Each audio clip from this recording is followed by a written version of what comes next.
ಕೃಷಿ ಒಂದು ಅದ್ಭುತವಾದ ವಿದ್ಯೆ.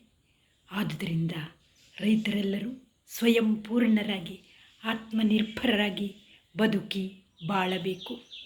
ಕೃಷಿ ಭೂಮಿ ಚಿಕ್ಕದಿದ್ದರೂ ಅವರು ಸಕಾರಾತ್ಮಕವಾಗಿ ಬೆಳೆಗಳನ್ನು ಬೆಳೆದು ಉತ್ತಮ ಲಾಭವನ್ನು ಪಡೆಯಬಹುದು. ಈ ನಿಟ್ಟಿನಲ್ಲಿ ನನ್ನ ಸಹೋದರನಾದ ಅಶ್ವಿನಿ ಕುಮಾರ್ ಮಾಡಿದ ಪ್ರಯೋಗಗಳನ್ನು ಒಂದು ಪುಸ್ತಕದಲ್ಲಿ ದಾಖಲಿಸಿದ್ದ.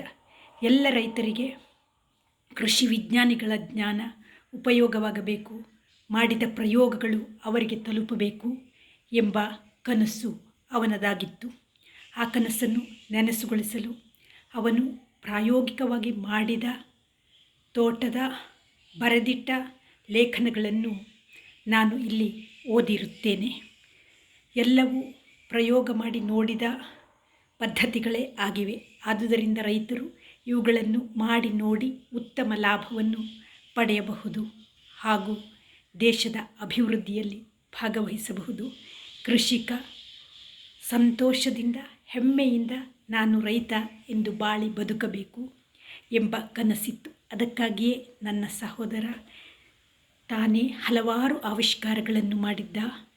ತಾನೇ ರೈತರಿಗೆ ಉಪಯೋಗವಾಗುವಂತಹ ಚಿಕ್ಕ JCBಯನ್ನು ರೂಪಿಸಿದ್ದ. ಹಾಗೆ ಬಿತ್ತನೆಯ ಯಂತ್ರಗಳನ್ನು, ಹಲವಾರು ಉಪಯುಕ್ತ ಯಂತ್ರಗಳನ್ನು ತಾನು ಸಂಶೋಧನೆ ಮಾಡಿದ್ದ.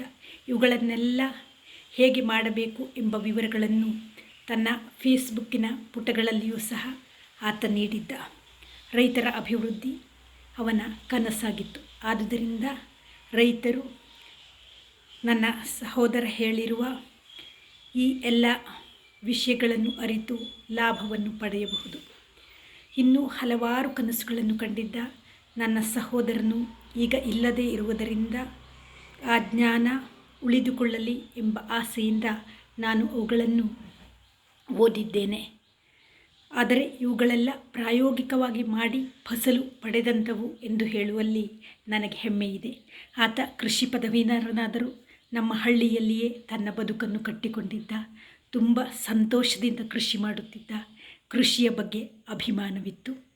ಆದುದರಿಂದ ತಾವೆಲ್ಲರೂ ಕೃಷಿಯ ಬಗ್ಗೆ ತಿಳಿದುಕೊಳ್ಳಲು ಈ ಪಾಠಗಳನ್ನು ಕೇಳಬಹುದು ಎಂದು ನಾನು ಕೋರುತ್ತೇನೆ.